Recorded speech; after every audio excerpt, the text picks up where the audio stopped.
जय हिंद फ्रेंड्स, मेरा नाम बाबा रामदास और आप देख रहे हैं मेरा यूट्यूब चैनल दद्दा की खरी खरी। तो सब धरना जगत में बहुत घमासान मचा हुआ है। अब सांप तो निकल गया, अब तो लकीर पीटी जा रही है। और आपने ध्यान दिया होगा, अब पहले मैं कहता था भाई कुश्ती जगत में, पहले मैं कुश्ती जगत के समाचार आपको सुनाया करता था ना।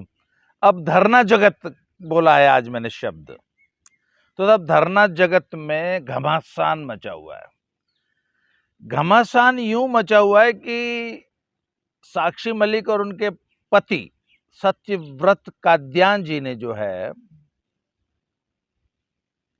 एक वीडियो बयान जारी कर दिया। 12 मिनट की वीडियो बनाई। उसमें उन्होंने कहा कि हम तो जी उम्मी हैं, हमको तो कुछ पता ही नहीं था, हमको तो टॉयलेट पेपर बना के खाप ने यूज कर लिया, हमको तो टॉयलेट पेपर बीजेपी के छुट भैये नेताओं ने बना दिया। उन्होंने सबसे पहले ब्लेम किया तीरथ राणा और बबीता फोगाट पे कि इन्होंने परमिशन ली थी जी, इन्होंने हमको धरने पे बिठाया था। अब कोई भी तुम्हें कहीं भी बिठा देगा और तुम बैठ जाओगे?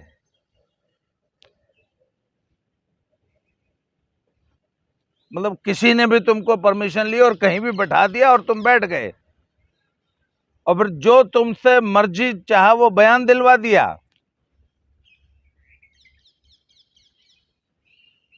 महाराज जॉन सत्सन होया 12 साल तक, ये बयान भी क्या बबीता फोगाट ने दिलवाया, तीरथ राणा ने? ये तो तुमने खुद दिया होगा। फिर कहते जी 28 मई को संसद घेरने वाली महिला महासम्मान महापंचायत की कॉल हमारी नहीं थी, इस पे खाप पंचायत ब्रिज की। कैसे कैसे कह दी? ये किसने बोला कि कॉल तुम्हारी नहीं थी? बिल्कुल तुम्हारी कॉल थी, तुम्हारा डिसीजन था। और 17 सदस्यीय कोई कमेटी बनी थी, उस कमेटी ने, खापों की जो कमेटी थी, उसने खाली आपके डिसीजन को सेकंड किया कि हाँ ठीक है जी, अगर आप ऐसी कोई महापंचायत करेंगे महिला सम्मान के लिए तो हम उसमें आपका सहयोग करेंगे और उसको सफल बनाने में पूरा प्रयास करेंगे। पर निर्णय आपका था, कोई महापंचायत होनी है 28 मई को, ये निर्णय आपका था। ये बात खाप ने स्पष्ट क्लियर कर दी, और बल्कि वो इस बात पे बेहद नाराज है और अब वो मीटिंग कर रहे हैं। कैसे कैसे आपने हमारे ऊपर ब्लेम कर दिया। और इसके अलावा और बहुत से प्रमाण मिल चुके हैं जहां पे विनेश फोगाट और बजरंग पूनिया के ऐसे बयान आए हैं पुराने, जिसमें उन्होंने स्पष्ट किया है। उनको बहुत से लोगों ने पूछा कि 28 तारीख को तो जी नई संसद भवन का उद्घाटन है, इसलिए आप लोग इस प्रोग्राम को कैंसिल कर दीजिए। उन्होंने स्पष्ट मना कर दिया। और आज वो जो है इसको खाप पंचायतों का डिसीजन बता रहे हैं। ये पता है ऐसा क्यों कर रहे हैं? क्योंकि समाज से उनको ये फीडबैक मिला है, वोट बैंक से कांग्रेस को ये फीडबैक मिला है कि उनकी इन हरकतों से बहुत ज्यादा बदनामी हुई है। पूरा न सिर्फ पहलवान बल्कि खापें और ये किसान संगठन, किसान नेता भी बदनाम हुए हैं कि आप राष्ट्रीय महत्व के पर्वों पे, उत्सवों पर आप लोग जानबूझ के सड़कों पे उत्पात करते हैं, जिससे पूरी देश और दुनिया में बदनामी होती है। और आपकी इन हरकतों से पूरी दुनिया में भारत की बदनामी हुई है। तो जब इनको ये फीडबैक मिला, और मैं तो पहले दिन से कह रहा हूं कि ये बयान साक्षी मलिक और सत्यव्रत ने दिया नहीं है, कांग्रेस पार्टी द्वारा दिलवाया गया है। क्योंकि सारी दुनिया ये कह रही है कि ये कांग्रेस की टूल किट थी। और इस प्रकार सड़कों पे उत्पात करना, आप ध्यान दीजिए, जब ये 28 मई वाला कार्यक्रम हो गया और पहलवानों ने पूरा बैरिकेड तोड़ते हुए संघर्ष किया, और जब उनको डिटेन किया जा रहा था तो उन्होंने सड़कों पे जो नंगा नाच किया, और एक एक पहलवान को कंट्रोल करने में 20-20 पुलिस वाले जब लगे, तो उन विजुअल्स का, उन फोटोग्राफ्स का कांग्रेसी टूल किट ने कितना दुरुपयोग किया। पूरा ट्विटर उन्हीं फोटोग्राफ से और एक ही स्टेटमेंट से। टूल किट क्या कहती है? एक ही स्टेटमेंट को सब लोग रिपीट करते हैं, एक ही फोटो को, एक ही जुमले को, पूरा ट्विटर एक ही जुमले से भरा होता है। ओए लोकतंत्र की हत्या हो गई, ये देखो मेडल जीतने वाले बच्चों को किस तरह दिल्ली में घसीटा जा रहा है।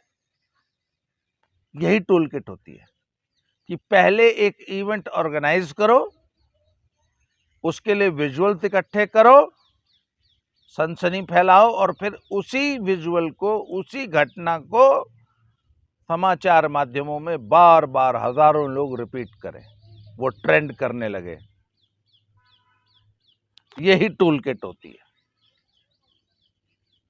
फिर ये कहते हैं जी धरना तो हमने नहीं दिया था, धरने की परमिशन तो तीरथ राणा ने और बबीता फोगाट ने मांगी थी।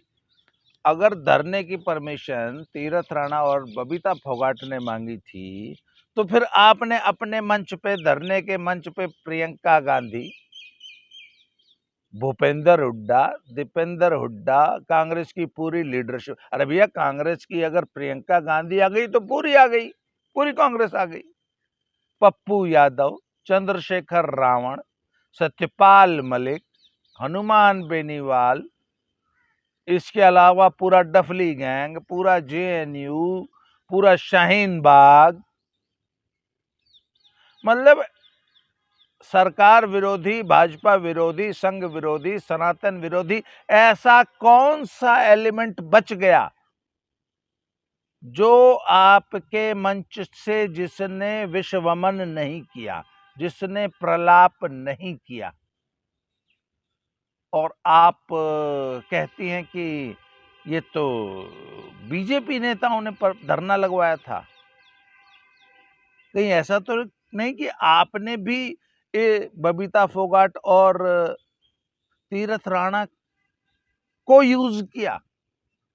जैसे आपने खाप नेताओं को यूज किया, जैसे आपने किसान नेताओं को यूज किया, उसी तरह ये तो नहीं कि कहीं आपने बबीता फोगाट और तीरथ राणा को भी आपने यूज किया, क्योंकि मजमा तो आपका लगा था ना, चूरन तो आपका बिक रहा था, मंजन तो आपका बिक रहा था।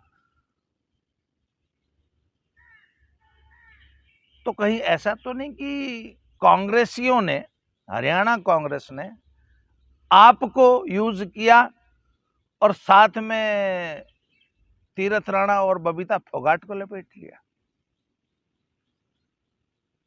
और आपको 28 मई के कार्यक्रम की पूरी जानकारी थी और आपने उसको डिसरप्ट करने के लिए और सिर्फ हेडलाइंस बनाने के लिए जानबूझकर उस दिन जो है दिल्ली की सड़कों पे तमाशा किया।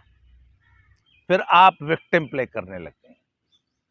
अरे भैया, जब धारा 144 लगी थी, चारों तरफ बैरिकेड्स लगाए थे, तो उन बैरिकेड्स को लांघ कर संसद भवन की ओर जाने का दुराग्रह किसने किया? आपने किया। पुलिस को आपको घसीटने की कोई जरूरत नहीं थी। अगर पुलिस को घसीटना होता तो पहले दिन ही आपको जंतर मंतर से घसीट के गाड़ियों में भर के भगा देती वहां से, जैसे 28 को अंत में भगाया गया आपको जंतर मंतर से। तो जब आपने सड़कों पे नंगई की, जब आपने वहां सीन क्रिएट किया, जब आपने वहां विक्टिम प्ले किया, तब पुलिस ने आपको डिटेन किया। और जब डिटेन होते समय आपने दुनिया भर की नौटंकी की। एक एक लड़की को कंट्रोल करने के लिए 20-20 पुलिस वालियां लगी। तो फिर वहां से आपको विजुअल्स मिले। फिर आपने सारी दुनिया में भारतीय लोकतंत्र को बदनाम किया, सरकार को बदनाम किया, पूरी व्यवस्था को बदनाम किया, हमारे पूरे समाज को बदनाम किया कि हमारे समाज में मेडल विनिंग लड़कियों को इस तरीके से सड़कों पर घसीटा जाता है। इस तरीके से आपने भारत को पूरी दुनिया में बदनाम किया। पूरी दुनिया में यह संदेश गया कि हिंदुस्तान में तो सिविल लिबर्टी नाम की चीज ही नहीं है, सिविल सोसाइटी बहुत ही ज्यादा मतलब अत्याचारी है। वहां पे बेटियों की कोई इज्जत ही नहीं है, बेटियां सुरक्षित ही नहीं है। मेडल विनिंग बेटियों को इस तरीके से सड़कों पर घसीटा जा रहा है। बेटियां इतनी असुरक्षित हैं, मतलब भारत एक इतना असुरक्षित देश है कि यहाँ पे एशियन चैंपियनशिप नहीं कराई जा सकती दिल्ली में। भारत की व्यवस्था इतनी भ्रष्ट है, इतनी अत्याचारी है, इतनी दुराचारी है। ये संदेश आपने पूरी दुनिया में किया। तो इसके बाद साहब आपने एक और आरोप लगाया कि नाबालिग के परिवार पर बहुत ज्यादा दबाव बनाया गया, उनको डराया धमकाया गया और उस डर से, उन धमकियों से डर के, उस प्रेशर की वजह से उन्होंने बयान बदल दिया। अब उस लड़की के पेरेंट्स ने, उसके दादा दादी ने, सबने बयान दे दिया कि हमको किसी ने नहीं डराया धमकाया, हमको किसी ने अपना बयान बदलने के लिए मजबूर नहीं किया, हमने तो जो सच था वो बताया।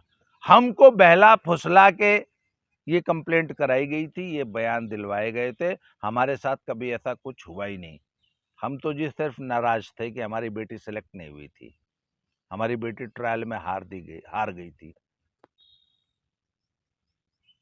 हालांकि ये भी आधा सच ही है, पूरा सच मैं आपको बता चुका हूं कि वो ट्रायल में जो हारी थी उसमें कोई बेईमानी नहीं हुई थी। और अगले साल उसी लड़की ने इसी सो कॉल्ड नाबालिग को फिर से दोबारा ट्रायल में हराया। जो बेटर रेसलर है वो जीतेगा। तो अब उस पेरेंट्स ने बयान दे दिया है। अच्छा, उस बयान के भी हकीकत में, उस बयान के फैक्ट्स के पीछे लोग नहीं जा रहे हैं कि असल कारण क्या था बयान बदलने का। कोई इस पूरे देश में कोई समाचार माध्यम इस चीज को डिस्कस नहीं कर रहा कि इसी लड़की के दो बर्थ सर्टिफिकेट, दो डेट ऑफ बर्थ और एक फर्जी डेथ सर्टिफिकेट है। फर्जीवाड़ा करके जेल जाने की नौबत आई थी, इसलिए बयान बदलने पड़े। खैर साहब, तो अब जो है घमासान मचा हुआ है और खाप पंचायतें एकजुट हो रही हैं। आज जो है महम 24 में फिर से कोई पंचायत है जिसमें ऐसा बताया गया है कि हरियाणा के सभी खाप नेता इन पहलवानों से बहुत ज़्यादा सख्त नाराज हैं और इनकी बयानबाजी से बहुत खफा हैं। और वो असली सच्चाई कि कैसे इन पहलवानों ने खाप लीडर्स को झूठ बोल के, धोखा दे के उनका समर्थन हासिल किया। इनको खामखा एक इमोशनल सॉफ्ट स्टोरी रो रो के, हाय हमारे साथ तो न्यू हो गया, हमारे गिल्ला न्यू हो गया, मारा जोन सो सन कर दिया, ऐसी एक सॉफ्ट स्टोरी रोने धोने वाली घड़ियाली आंसू बहा के समाज की और इन खाप लीडर्स की, खाप पंचायतों की सहानुभूति अर्जित कर उनको भी आंदोलन में कुदाने की साजिश रची थी इन पहलवानों में। अब इन साजिशों का धीरे धीरे खुलासा हो रहा है। और वो प्रारब्ध वाले अवनीश जी है ना, उन्होंने मुझे नाम दिया है खोजी बाबा। तो मैंने कहा मैं खोजी पत्रकार तो नहीं हूँ, क्योंकि मैं अपने आप को पत्रकार नहीं कहता। मैं तो एक सामान्य नागरिक हूँ जिसके पास मैं कोई सुविधा संपन्न पत्रकार नहीं हूँ जिसके पास हजारों लोग हमारे चैनल पे, टीवी चैनल पे काम करते हो। मैं तो जी वन मैन आर्मी हूँ, एकला चलो रे। मेरा अपना सूचना तंत्र है और मुझे देश भर में लोग सच बताते हैं फोन कर कर।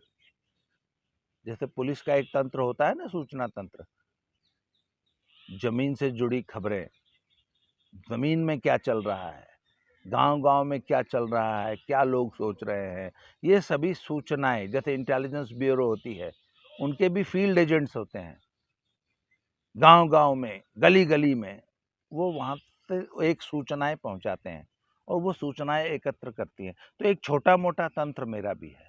अब ये इतने बड़े-बड़े जो अखबार और इतने बड़े-बड़े यूट्यूब चैनल्स हैं, सत्यहिंदी.com जैसे, और ये आज तक और जी न्यूज़ और इंडिया टीवी और इतने बड़े-बड़े चैनल्स हैं जिनका हज़ारों करोड़ रुपए का बजट है, जिनके पेरोल पे हज़ारों पत्रकार काम कर रहे हैं, एएनआई जैसे बड़ी न्यूज़ एजेंसीज़ हैं। मैं ये कहता हूँ कि वो इन समाचारों की जड़ में क्यों नहीं झाँकती, क्यों नहीं जाती? मतलब खोजी पत्रकारिता क्यों खत्म हो गई? एक आदमी ने कोई भी आरोप लगाया तो उस आरोप की सच्चाई की खोज पत्रकारों ने, जर्नलिस्ट ने करना क्यों बंद कर दिया? मुझे याद है कि एक पहलवान ने आरोप लगाया था कि मैं तो जब 5 साल से थी, जब से मेरा जॉन सस्पेंड हो रहा है। और मेरे तो घर में आने वाले लोग, मेरे रिश्तेदार मेरा जॉन सस्पेंड करते थे। आपको याद होगा राजीव गांधी के सुपुत्र राहुल जी बोलता हूं मैं उनको, वो जी से कुछ और, जी शब्द का कुछ और मेरे लिए तात्पर्य होता है। वो मेरे फेसबुक के श्रोता पाठक जानते हैं। आप भी पता लीजिएगा कि राहुल जी से जी से मेरा क्या तात्पर्य होता है। तो राहुल जी ने एक ऐसे ही हवा में बयान दे दिया कि जब मैं भारत जोड़ो यात्रा में मोहब्बत की दुकान चला रहा था तो कश्मीर में मेरे पास कुछ लड़कियां आई और उन्होंने बताया कि जी हमारा भी सामूहिक यौन शोषण होता था।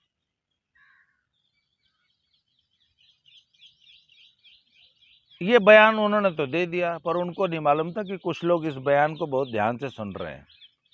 तो दिल्ली पुलिस ने उनको नोटिस थमा दिया कि आइए और बताइए कि वो कौन लड़कियां थीं जिन्होंने बताया कि बहुत सालों तक उनका सामूहिक यौन शोषण हुआ है।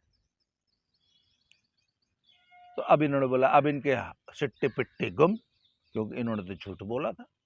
बोला जी मैं तो भूल गया। बोला ऐसे बोलने से काम नहीं चलेगा, बताओ कहाँ पे किस सभा में लड़कियां आई थी? तुम तो बहुत बड़ी सेलिब्रिटी हो, तो तुम्हारे से जो भी मिलने आया होगा तो उसकी तो हजारों फोटोग्राफ खींची गई होगी, है?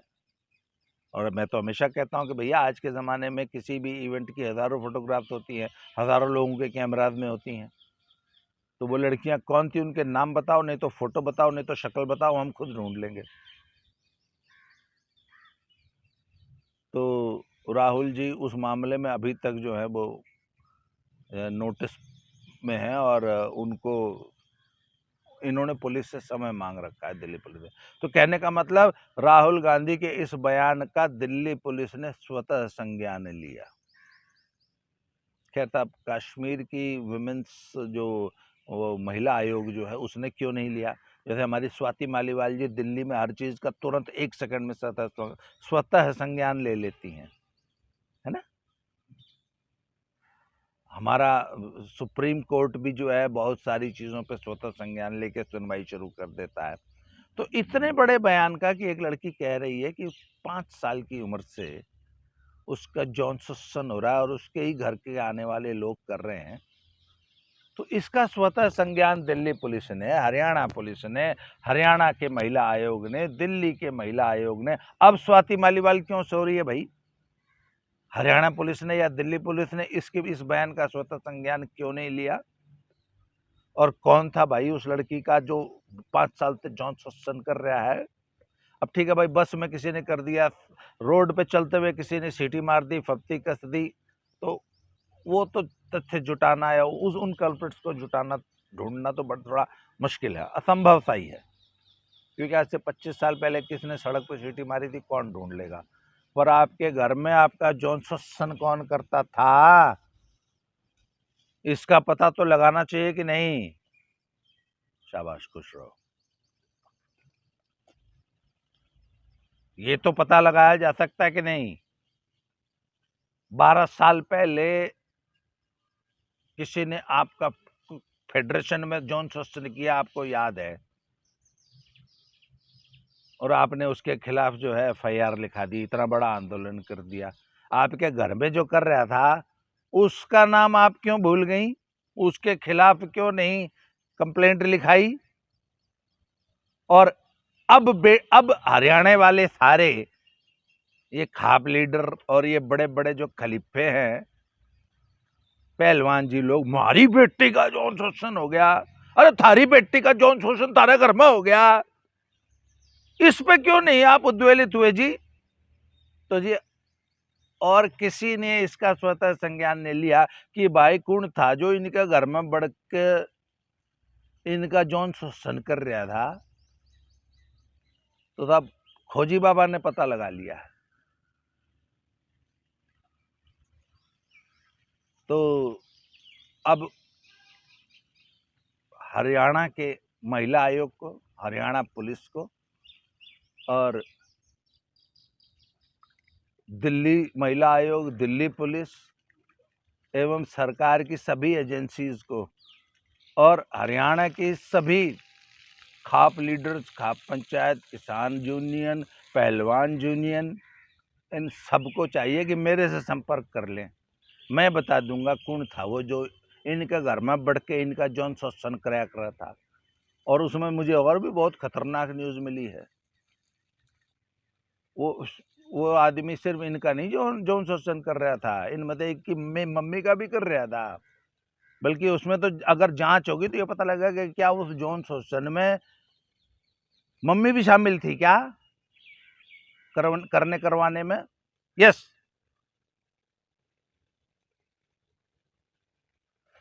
क्योंकि वो आदमी इनकी मम्मी का बॉयफ्रेंड था। वो वही इनको जो है स्कूटी दिलाता था, वही इनको प्रोटीन के डब्बे भी देता था जॉन सस्सन के बदले में। जी हाँ, इन्होंने एक कंप्लेंट भी लिखाया है ना, नेताजी ने कहा था मेरे से जॉन सस्सन करवा लो तो मैं तुम्हें प्रोटीन दूंगा। इनफैक्ट ये इस प्रकार की जो इमेजिनेशन होते हैं ना, हेल्यूसिनेट करना बोलते हैं, कि आदमी के असल जीवन में सबकॉन्शियस में कुछ घटनाएं दर्ज होती हैं। तो जब आदमी हेल्यूसिनेट करने लगता है, हेल्यूसिनेट को हिंदी में क्या बोलेंगे भाई, जब उसको दौरे पड़ते हैं, सिजोफ्रेनिया के लक्षण, तो उसको अपने पुराने जो सबकॉन्शियस माइंड में सालों से जो घटनाएं दबी हुई हैं, सालों से जो घटनाएं परेशान करती हैं, वो किसी अन्य रूप में आदमी को दिखाई देती हैं। तो इस कंप्लेंट में इनके साथ जो सचमुच इतने साल तक इनके घर में जो जॉन सस्सन होता रहा ना, वो कंप्लेंट्स अब किसी अन्य व्यक्ति के रूप में सामने आई हैं। और असल जो मुजरिम है उसको पकड़ने का, उसको पता लगाने का किसी ने कोई प्रयास नहीं किया। तो खोजी बाबा ने कर दिया था। रोहतक से 24 किलोमीटर दूर, 1 मिनट मैं जरा डायरी उठा लूं अपनी।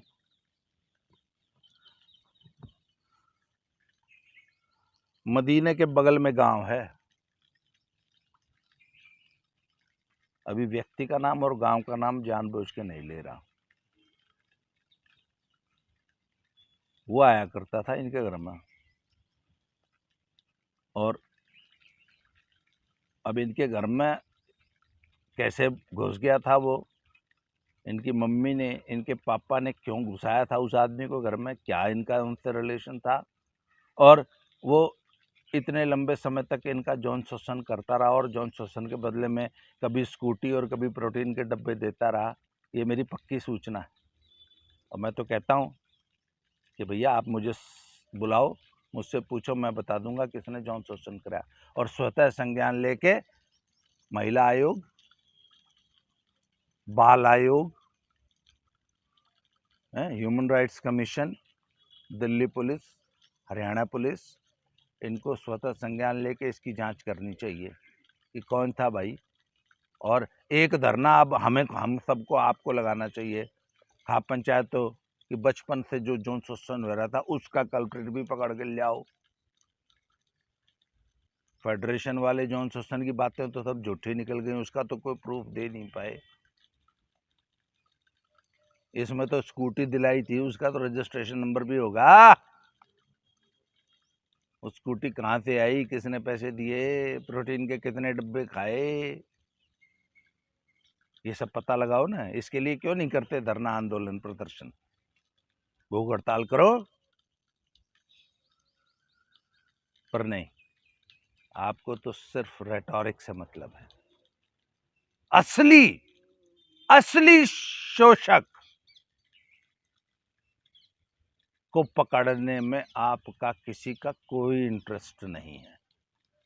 आपको सिर्फ सड़क पर नौटंकी करनी है, विक्टिम प्ले करना है। हमने कभी नहीं कहा कि बच्चियों का शोषण नहीं होता, होता है, परंतु असली मुजरिम को पकड़ो ना।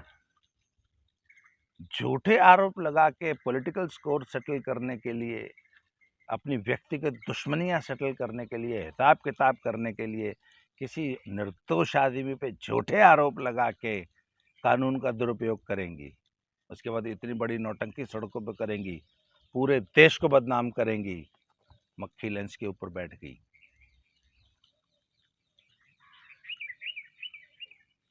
तो साहब, ये है हमारी खोजी पत्रकारिता। पत्रकारिता नहीं, खोजी बाबाकारिता। हम तो खोजी बाबा है ना। तो आज के लिए साहब इस वीडियो में इतना ही। अगले वीडियो में ऐसे ही खोज के अंदर की खबरें आपको सुनाते रहेंगे। अगले वीडियो में फिर से मिलते हैं। Thank you very much.